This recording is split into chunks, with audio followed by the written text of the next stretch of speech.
अरुण राजभर इस वक्त हमारे साथ जुड़ गए हैं। सुभाषपा के नेता हैं, प्रवक्ता हैं और इस वक्त हमारे साथ फोन लाइन पर कनेक्ट हैं। अरुण राजभर, स्वागत है आपका एबीपी गंगा। धन्यवाद। ये इलाहाबाद हाईकोर्ट ने जो आदेश दिया है इन नोटिफिकेशंस को, 18 ओबीसी जातियों को एससी में शामिल करने वाले नोटिफिकेशन को रद्द करने का जो आदेश है, इस पर क्या टिप्पणी है आपकी?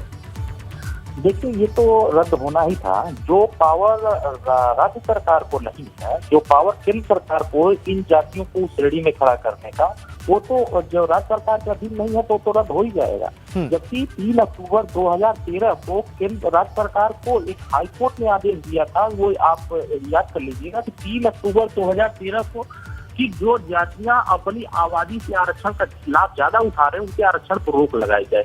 तब समाजवादी पार्टी की सरकार थी, उस समय भी एससी में शामिल करने का प्रस्ताव केंद्र को भेजा गया था।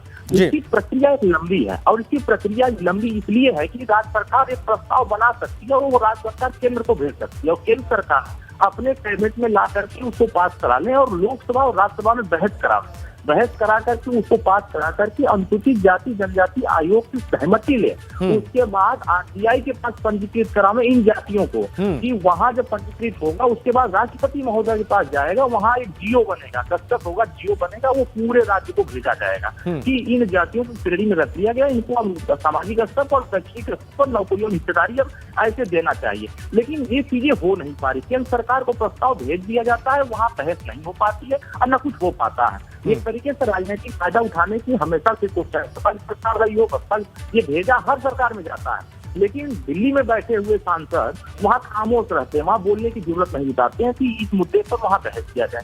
जबकि माननीय ओम प्रकाश राजभर की 57 की जो चुनाव हो रहे हैं, 27% आबादी पिछड़ों की जो आरक्षण मिल रहा है 27%, उसमें विभाजन कराने की जब बात करते हैं, पिछड़ा से पिछड़ा, सर्वाधिक पिछड़ा। जबकि 3 अक्टूबर 2013 के फैसले को मैं इसीलिए बार बार याद दिलाता हूँ कि उसने कहा था कि मजबूत जातियां लाभ उठा रहे। कौन मजबूत जातियां? यादव, वही ग्वाल, ढरगोर। और उसने दलित में बताया था चमार, जाटव, धोतिया।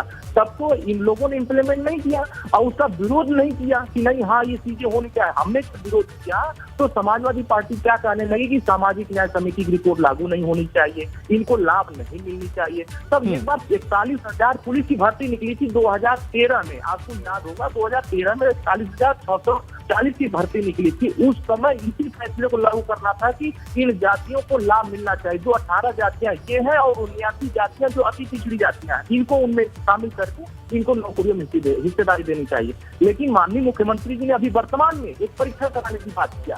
उसी अरुण जी, अब सरल शब्दों में हमारे दर्शकों को बताएं, ऐसे बहुत सारे हमारे दर्शक हैं जिनको अब बहुत सारी पेचीदगियां इस विषय की नहीं पता होंगी।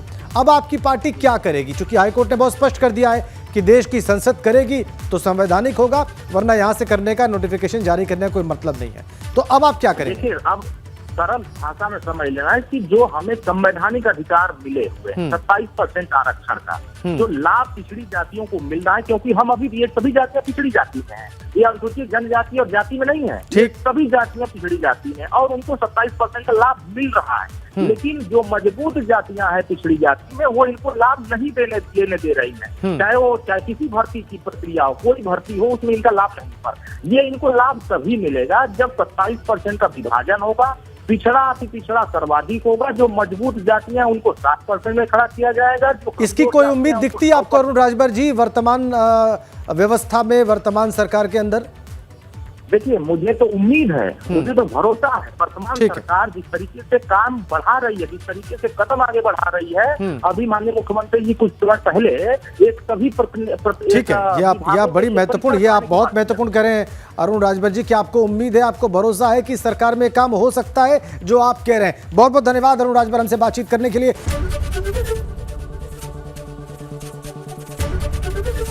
एबीपी गंगा, खबर आपकी, जुबान आपकी।